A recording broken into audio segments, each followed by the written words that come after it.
अगले कई जन्म लग जाए, ये मेरी मुझको ये मेरी मुझे ये इतना याद है। देखो, अगले जन्म की गारंटी क्या है? अगले जन्म की कोई गारंटी नहीं स्वामी जी। तो फिर अगले जन्म के आनंद का फिर ये जिज्ञासा कैसे पैदा हो रहा कि अगले जन्म में चाहे हो जाए? आनंद चाहिए, आनंद जो हमारी जो ये भजन करने का जो मेरा तात्पर्य है, वो आनंद का। नहीं, वो तो ठीक है, भजन करने का, मुझे जो भजन करते हैं उसका आनंद प्राप्त हो जाए, ये तो बहुत अच्छी बात है। पर ये शब्द जो बोलते हो कि चाहे हमको कई जन्म लग जाएं, ये बाबा के बस समझ में नहीं आता। ये तात्पर्य नहीं था स्वामी जी, मेरे शब्द का। चलो हो गया, ठीक है। देखो, जीवन का आनंद तब मिलता है जब बाह्य जगत का संपर्क टूटता है। बाह्य जगत की चकाचौंध की दुनिया में जो देख रहे हो, इससे कई गुना तुम्हारे अंदर चकाचौंध है। जो भी जितना भी बाहर जितना प्रतिरूपित हुआ दिखाई देता है, वो सब तुम्हारे अंतःकरण का ही तो प्रतिरूपण है। यदि कोई एक कलाकार मूर्ति बनाता है तो अंतःकरण का वो चित्रण देता है। जब कवि कविता बोलता है तो कविता की नकल नहीं होती है। कविता अंतःकरण का कौन सा झरोखा खुलता है और वो कविता बोलता है, और कहीं उसको वो झरोखा बंद हो गया तो कवि फिर उस कविता को पूरा भी नहीं कर पाता है। कवि की ये हालत हो जाती है। यदि नमक का तुम लोग एक पुतला बनाओ और उसको सागर में थाह लेने के लिए भेजो, तो क्या वो नमक का पुतला तुमको थाह बता सकता है? क्यों? उसी में घुल करके विलीन हो जाएगा। जो सचमुच में ये बोलता है कि मैं ईश्वर का ठेकेदार हूं, मैं ईश्वर को देखा हूं, मैं ईश्वर को जानता हूं, वो झूठ बोलता है। जो ईश्वर को पाया है, ईश्वर को देखा है, ईश्वर को जाना है, वो फिर व्यक्त नहीं कर पाया है। व्यक्त न करने का कारण है कि बाबा भी आज भोरे में बोला था कि तुम लोग ईश्वर की प्राप्ति कर चुके हो। कुछ बच्चों के मन में बहुत पहले से जिज्ञासा पैदा हो रही थी कि हमें ईश्वर की प्राप्ति कब होगी। क्यों, था कि नहीं बेटा? तो बाबा ये बोला भोर में कि ईश्वर की प्राप्ति तुम लोगों को हो चुकी है। अब कैसे हो चुकी है हमको पता ही नहीं है। गूंगा को गुड़ खिला दो, फिर उससे स्वाद पूछो तो खाएगा, मुस्कुराएगा, व्यक्त नहीं कर सकता। जानता है मीठा है पर व्यक्त नहीं कर सकता। ईश्वर की प्राप्ति जो भी व्यक्ति 4-2-8 का अभ्यास कर रहा है, बाबा बड़े दावे से कहता है कि बीज का नाश नहीं होता है। आज भोरे में बाबा बोला कि जिस प्रकार से तुम्हारा भौतिक जगत, बाह्य जगत का सवाल हल करने के लिए सूत्र लगाते हो माना यक्ष या बाई, इतने से सारे जगत का सवाल हल हो जाता है, उत्तर निकल आता है। क्यों? इतने ही ना है। क्यों बेटा? जी इतना ही है कि यहाँ का तेरे सूत्र अलग होगा और विदेशों का सूत्र अलग होगा। नहीं, पूरे विश्व का एक ही सूत्र, एक ही सूत्र है, पूरे विश्व माना यक्ष या बाय। बाई। इतने से सारे सवाल का उत्तर निकल आता। अध्यात्म जगत और भौतिक जगत, तो भौतिक जगत का सूत्र लगाया और उत्तर निकाल लिया। और अध्यात्म जगत का सूत्र क्या है? अध्यात्म जगत का सूत्र है 4, 2, 8। इतना ही सूत्र है। अब ढूंढो इसको, कहीं कागज के पन्ने में ढूंढते जाओ, ढूंढते जाओ, कहीं मिला नहीं मिला। यदि कहीं मिल गया हो तो ला करके दिखाओ। मिले नहीं, आज तक नहीं मिला। किताबें जो पढ़ी, सत्संग किया, सिर्फ अध्यात्म का सूत्र इतना ही है। मान लो किसी ने बोल भी दिया कि 4, 2, 8 का अभ्यास करो,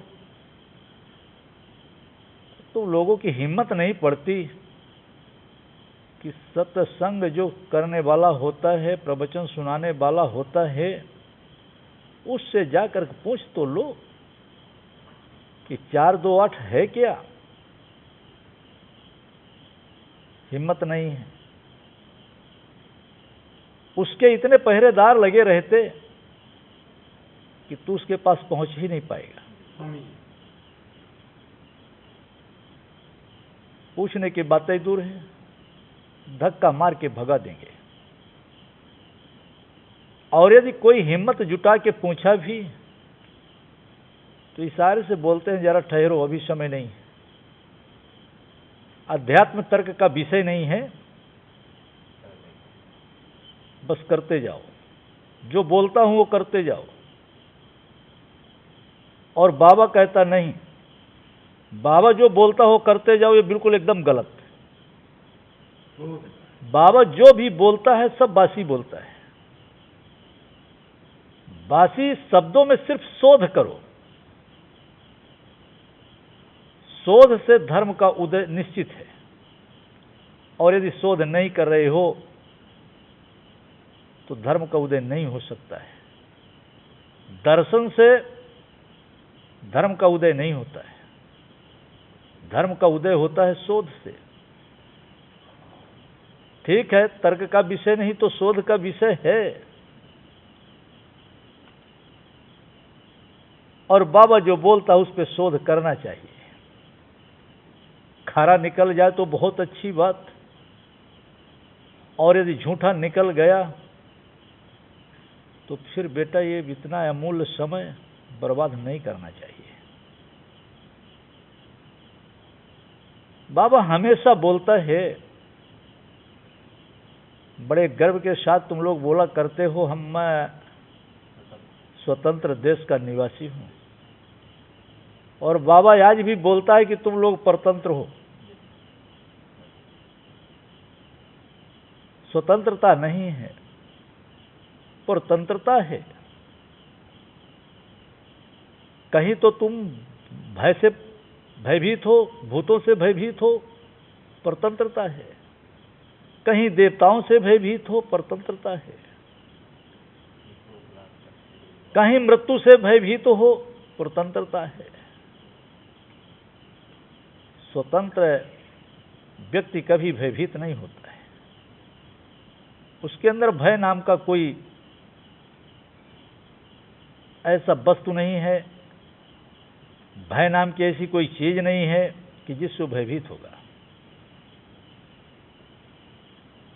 तो जब तक तुम लोग शोध नहीं करोगे,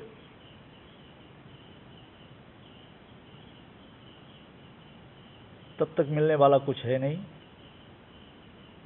और ईश्वर की प्राप्ति के लिए तो ये मानव तन पा जाना ही ईश्वर को प्राप्त कर लेना।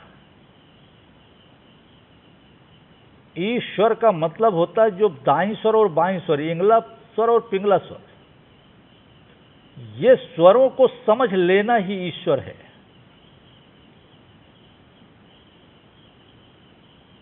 यदि इनको समझ नहीं पा रहे हो तो चाहे जितना देवी देवता पूजो, देवताओं का हालत तो ये हुआ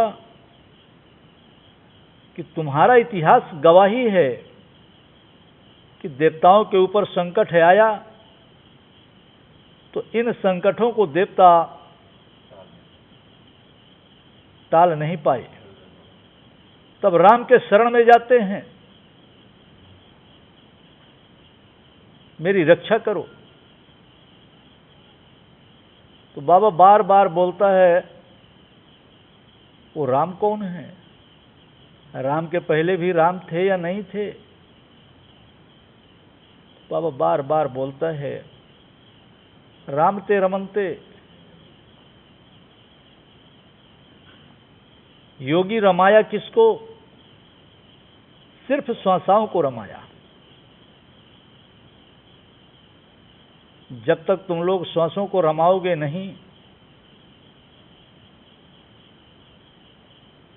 और श्वास रमेगी कैसे? तो अभी आज ही भोर में तो बाबा बोला कोई जरूरी नहीं है कि 4 2 8 ही करो, 1 2 4 करो, यहीं से शुरुआत कर दो, तुम्हारा जीवन सफल हो जाएगा। जितनी बड़ी निर्दयता तुम लोग कर रहे हो, इतनी बड़ी निर्दयता नहीं होना चाहिए। ये निर्दयता आई कैसे? ये मात्र तुम्हारे नैतिक शिक्षा के पतन के वजह से ये इतनी बड़ी निर्दयता आ गई। आज की शिक्षा चारों तरफ शंकाएं ही शंकाएं बढ़ा रही हैं।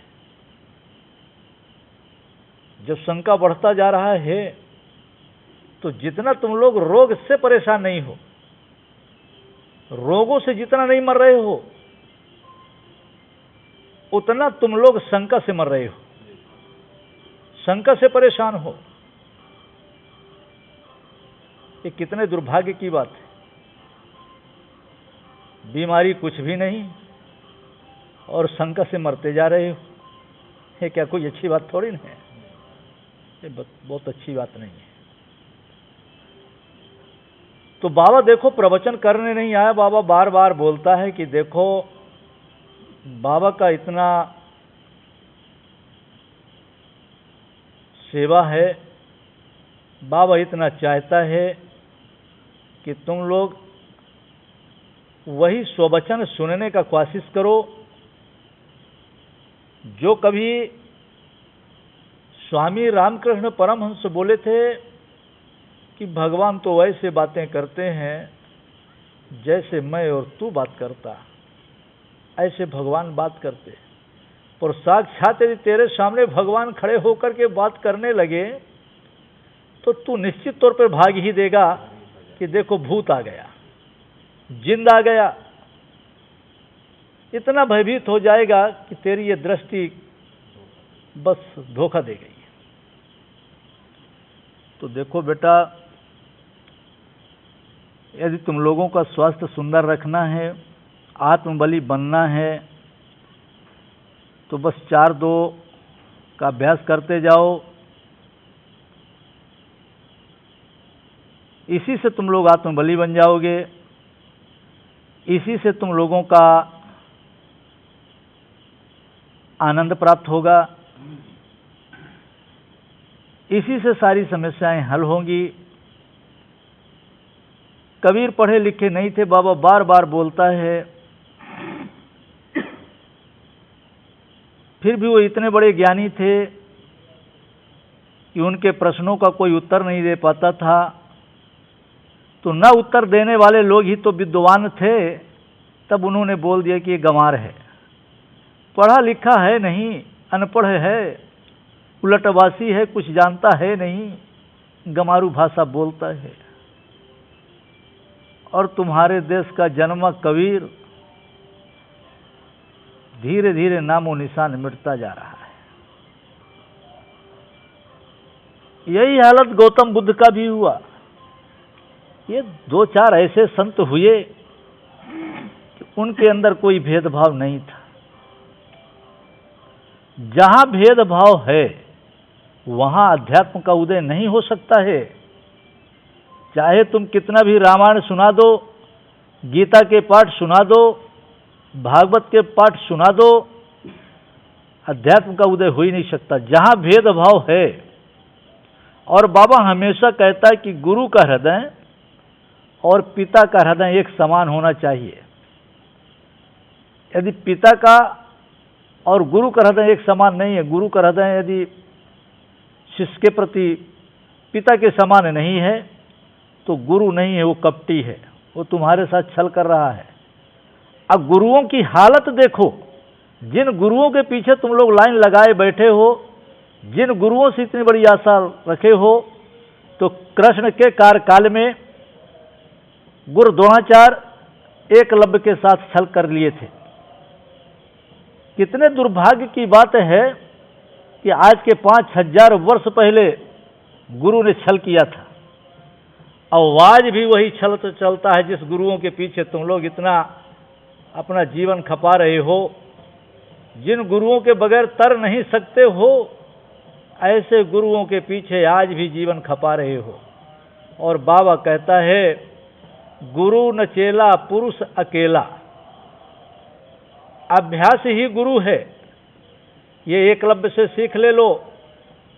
एकलव्य ने मात्र शरीर संयम किया, दृष्टि संयम किया, और वाणी संयम न करने के वजह से उसका अंगूठा कट गया। तुम लोग, बाबा सिर्फ बोलता है कि शरीर संयम रखो, अभी संयम रखे हो, ये मूर्तिवत है तुम्हारा।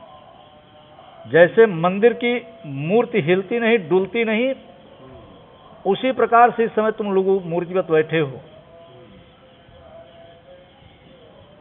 मूर्ति ये है आसन, यही जो जिस आसन में बैठो 10-5 मिनट मूर्तिवत बैठने का कोशिश करो। जैसे सुई में धागा डालते समय तुम लोग शरीर संयम रखते हो, दृष्टि संयम रखते हो, और सुई में धागा पिरो देते हो, उसी प्रकार से बस शरीर को संयम रखो।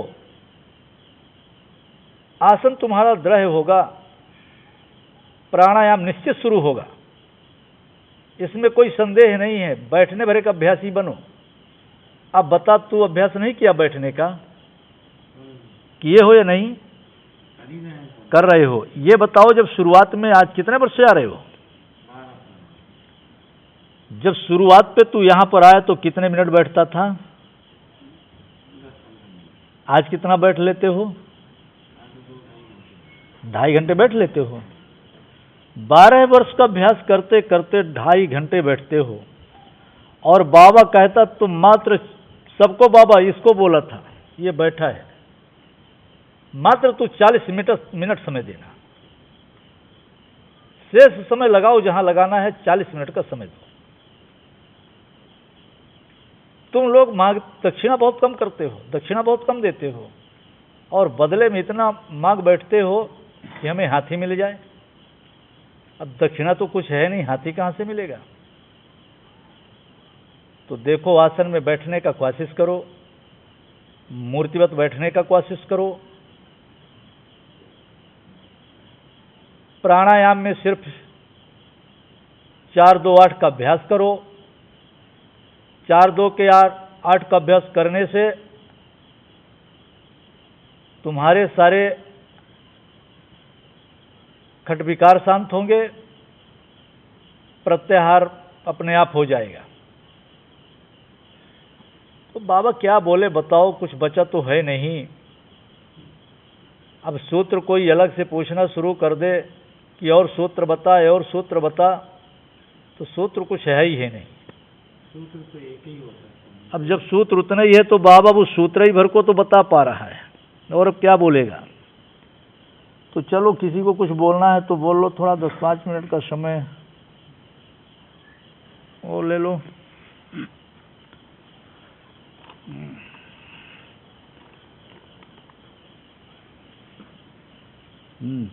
क्या है बेटा, बोलो। बालक की तबीयत गड़बड़ हो जाती है, बस वही दिक्कत होता है, इसके अलावा तो और कोई दिक्कत नहीं है।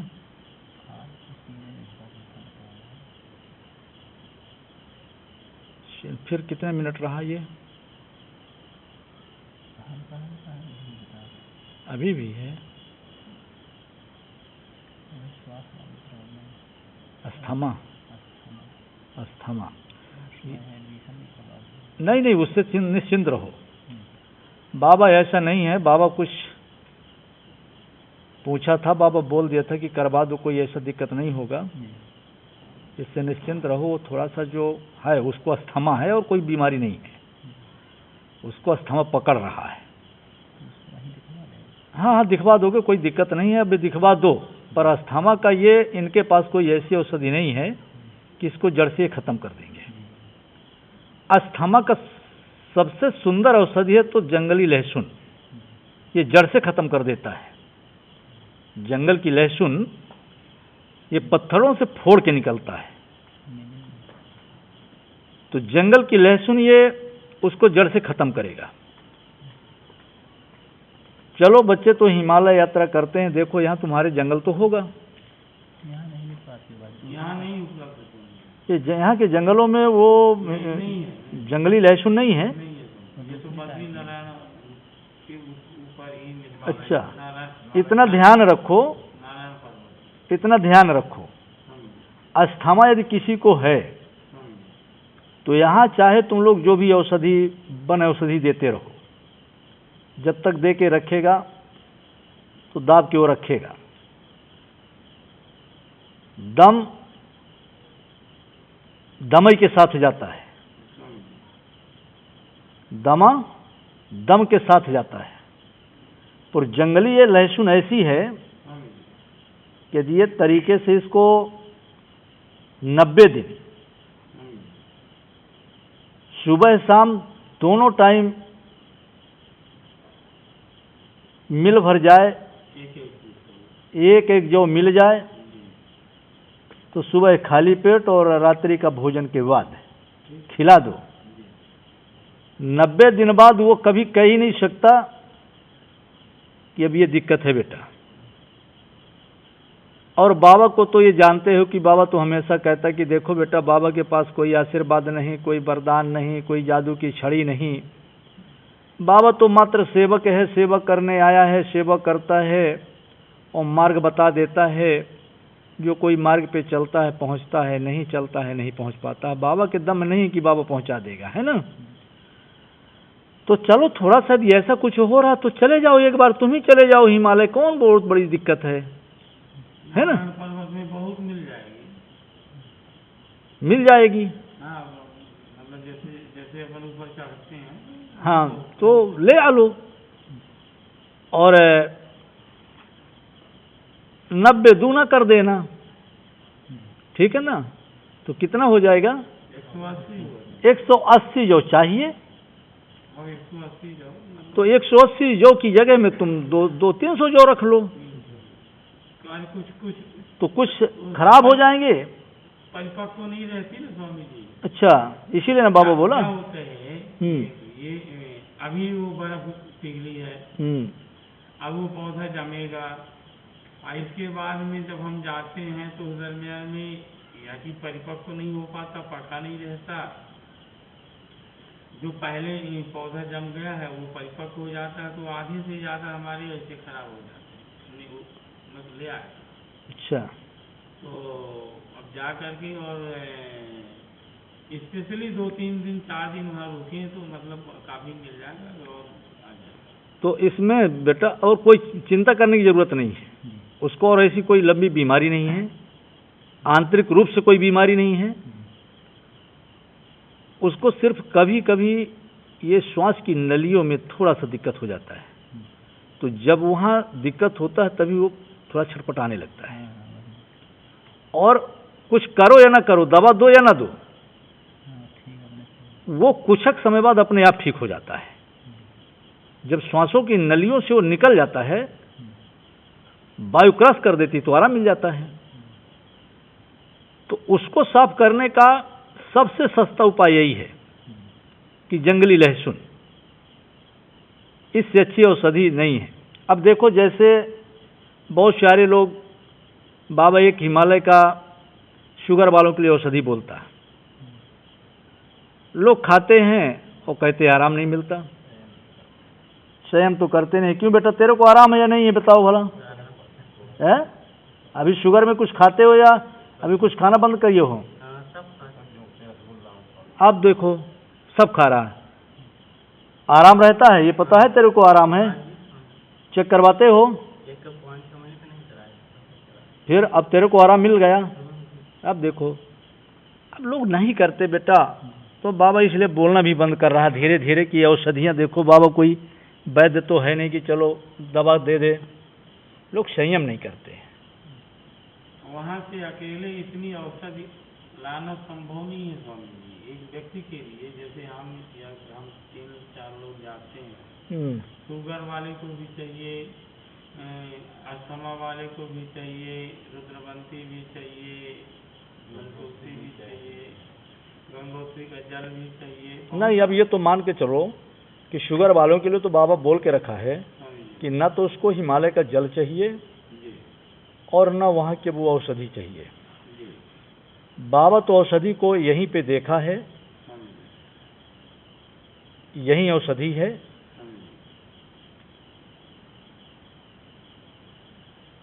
यहीं के औषधि का सेवन करेगा। अब उसमें शर्त सिर्फ इतना रहेगा कि वो मीठा खाने के बाद आधा से 1 घंटे पानी नहीं पिएगा, बस इतना शर्त रहेगा। और रसगुल्ला तो कभी भूल के ही नहीं खाएगा, रस जिसमें रहेगा, ठीक है ना बेटा?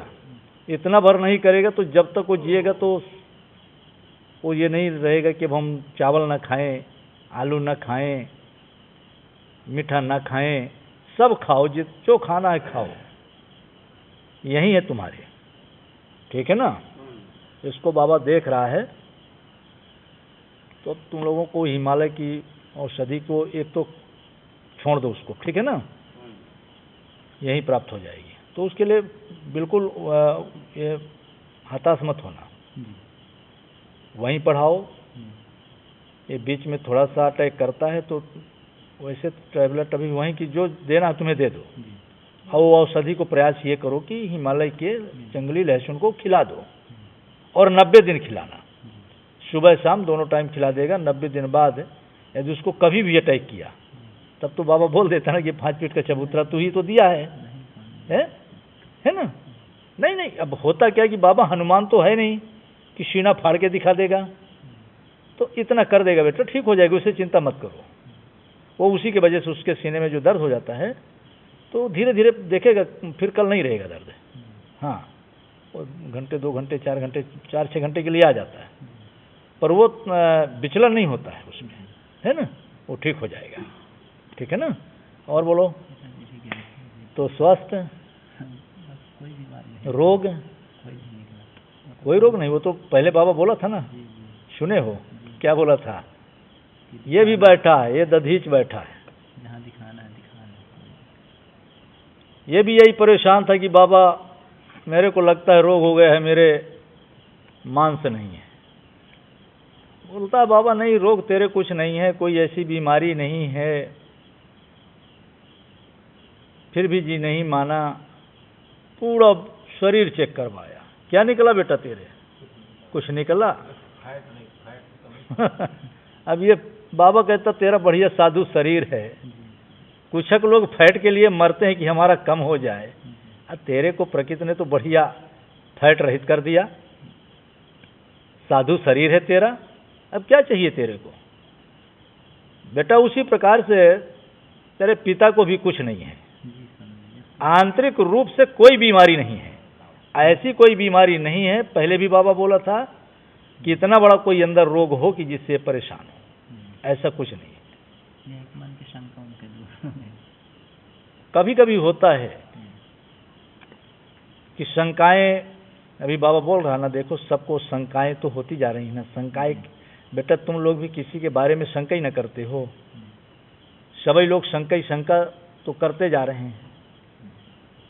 तो ये शंका होने का कारण क्या है? ये शंका होने का कारण सिर्फ नैतिक शिक्षा का पतन है ना। ऐसा कुछ नहीं है, कोई चिंता करने की जरूरत नहीं है। तो निश्चिंत हो गया होगा ना कि अब तो बीमारी का अब निश्चिंत है ना। आप निश्चिंत तो हैं, वही वजन है कम है तो तो भजन क्या करना है, कितना कम है, वैसा होना कितना चाहिए ये बताओ वजन 55-60 के बीच में होना चाहिए। कैसे, इसका मापदंड क्या है? अब स्वामी जी के द्वारा ही बताया गया था कि जितने इंच लंबाई हो हाँ, उतने किलो वजन लगभग होना चाहिए। इतना ही हमेशा ध्यान रखना हाँ, कि जो जितने इंच का है उसका उतने किलो ही वजन होना चाहिए। और उसमें यदि तुमको 5 किलो ऊपर हो गया और या 5 किलो नीचे नीचे हो गया तब भी कोई चिंता करने की जरूरत नहीं रहती है। बस अब उसी हिसाब से कम है थोड़ा सा, कितने इंच का है लगभग 64-65 इंच का है। और वजन कितना है? 48। तब तो कम है बेटा। वजन कम है। यदि 64 इंच लंबाई है तब वजन 60 होना चाहिए। 58 होना, 60 होना, ये बहुत अच्छा है। तो इसके लिए कोई खान पान वजन बढ़ाने के लिए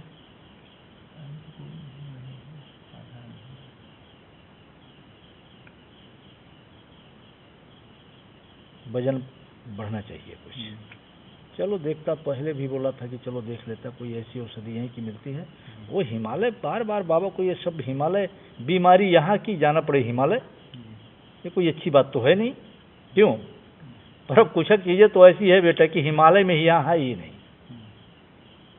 तो चलो देख लेता है, जैसा कुछ मिलता है तो बाबा बोल देता है उसको सेवन करना, वजन बढ़ जाएगा। अब चिंता करने की कोई जरूरत नहीं, कोई रोग नहीं है। ठीक है ना? और किसी को कुछ बोलना है? हाँ हमारा भी वजन ऐसे कम था, हाँ दिखाए, हाँ वो डॉक्टर ने दवाई लिखा, कुछ बहुत अंतर नहीं पड़ा। ना कोई चेक कराया, वो वजन देखा, वजन कम है, फिर वजन वाली जांच किया, कहीं तो वो भी तुम्हारे पर तो है, वो भी कम नहीं है। वजन वाली जांच किया तो हो गया स्वामी, तो सही ठीक। बीमारी देखो क्या है बस चलते रहते स्वामी। कि यदि तुम लोग जब तक शरीर ये चले तो चलाओ, इतना जल्दी चेक ना करो। तुम लोग बहुत कमजोर हो, हृदय बहुत कमजोर हो गया है।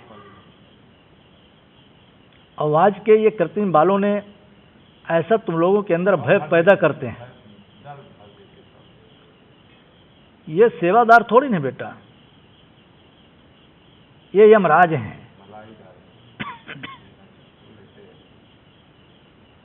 इसीलिए बाबा सबको कहता है कि देखो जो तुम लोग धन कमाते हो उस धन का उपयोग करना, उपभोग करना। ऐसा ना होना चाहिए कि कहीं तुम्हारे उस धन का कोई दूसरा उपयोग कर ले जाए। इसलिए बाबा स्वास्थ्य के लिए हमेशा बोलता है सूर्य स्नान करो और मूल बंधासन लगाओ। और आत्मबली बनना है तो 4-2-8 का अभ्यास करो, बस इतना ही तो बाबा बोलता है। और क्या बोलता है बताओ? और जीवन में इतने ना चाहिए बेटा, और क्या चाहिए बताओ? यदि स्वास्थ्य सुंदर रहेगा तो धन की तेरी उपयोगिता है, और यदि तेरा स्वास्थ्य सुंदर नहीं है तो धन का क्या उपयोगिता बताओ?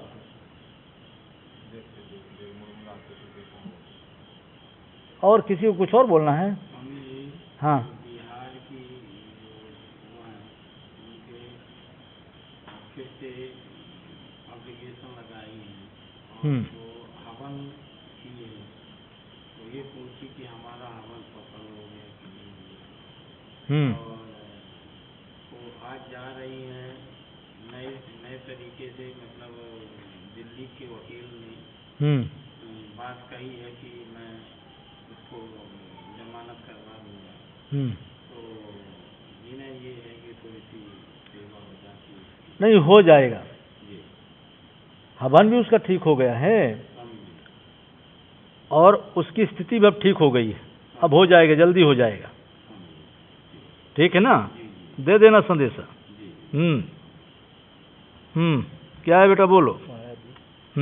एक आदमी कल से बैठा हमारे में आया, पता नहीं वो क्या सोच रहा, क्या करा रहा है। कल से बैठा हमारे यहाँ घर में, कोई तांत्रिक बैठा है? तांत्रिक हो गया, दादा बना है, और वो साधक लोग एक बुलाए हैं जो यहाँ समझ नहीं आता। भाषा समझ में नहीं आ रही तेरी। एक साधक जो यहाँ आता रहा ना, वो अरे एक पता नहीं आदमी- कितने साधक आते हैं, तो कौन सा दादा बुला के बैठा है? तो नारायण सिंह वो दादा है? हाँ कि बोला आए हैं उसको घर में आपने, तो अनाथ शनाथ ये बोलता हम उसके पास नहीं गए, वहाँ वो क्या करे, खुशहाली तो हमारे लोगों के बीच की है। तो बाबा इसमें क्या कर सकता है? कुछ नहीं, तो उसके लाने यह है कि वो गलारता है, तो उसके लाने क्या दवाई। घर में भी बात हुई है स्वामी लंबा तीनों भाई ने, तो यो जितना पाई को बुलाए ना, जितना मुकदमा लगवाए, और कुछ ये लोग अपन प्रयास करें ना, घर घर में विवाद है भाई, तीनों आई ऐसा हो स्वामी। अरे हो गया, चलो ऐसा कुछ नहीं है, परेशान मत हो। परेशान नहीं है हम, वो सब कर लिया, वही परेशान है। अब बुलाता कि आओ हमारे पास अब या कर लो, तो हम कहें कि हमारे दादा की संपत्ति दूसरा क्या करेगा, हम करेंगे तो तीनों लोग करेंगे, तीसरा हाथ को क्यों बुलाएगा।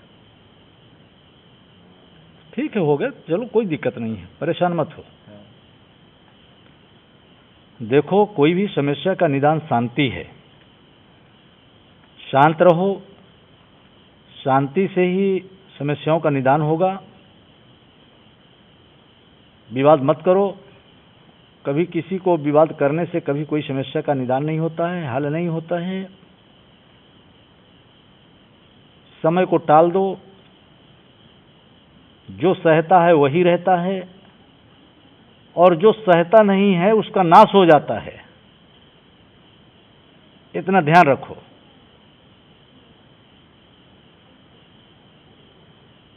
ठीक है, जाओ, हो गया, कोई दिक्कत नहीं है।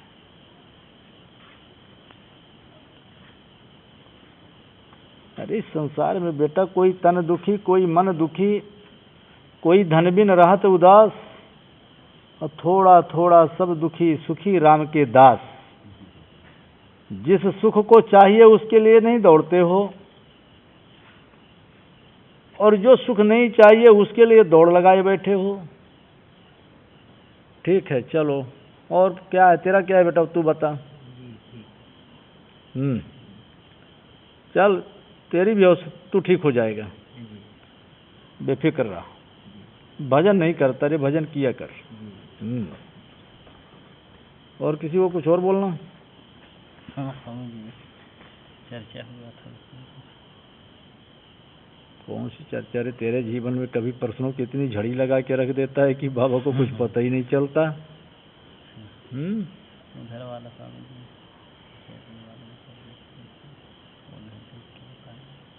मंदिर का उद्घाटन अच्छा, उन लोगों के लिए ज़्यादा महत्व है, हम लोग के लिए तो रोज वही सारे दिन भगवान के, जी स्वामी जी। सारे दिन ये भगवान के, जी है ना? जी। तो उन लोगों का विचार है गुरु पूर्णिमा तो हो जाता, हम बोले गुरु पूर्णिमा में तो आश्रम में रहेंगे। अच्छा, किसी दिन हम कर सकते हैं। गुरु पूर्णिमा के पहले? हाँ स्वामी, गुरु पूर्णिमा को तो यहाँ सेवा करना पड़ेगा। अच्छा, तो जब तुम लोगों की व्यवस्था बने तब कर लो। हमारे लिए स्वामी 30 दिन वही है, हम कहीं भी बंद कर सकते हैं उन लोगों के हिसाब से, उनको ये लगे कि स्वामी जी नहीं। अच्छा, उन लोगों को ये लगे कि बाबा ने ठीक करवाया। हाँ स्वामी, क्योंकि उनको चल। पूरा आशा है तो। अच्छा, जी, तो चल चल, हो गया। अभी भोर कब बात करेगा? भोर में स्वामी जी कल। चलो, भोर में बात करना, बता देगा। और- ठीक है ना? और-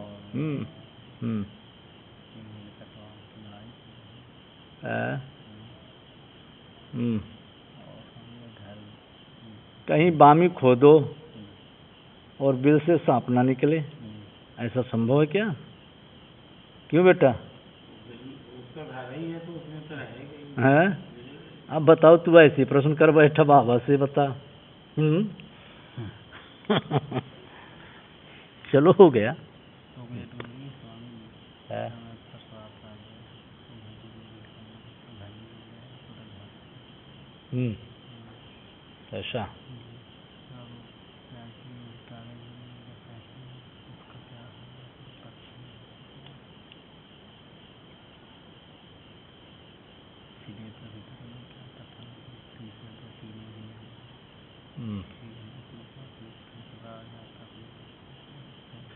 नहीं, वो पक्ष में रहेगा, ऐसा कुछ नहीं। देखो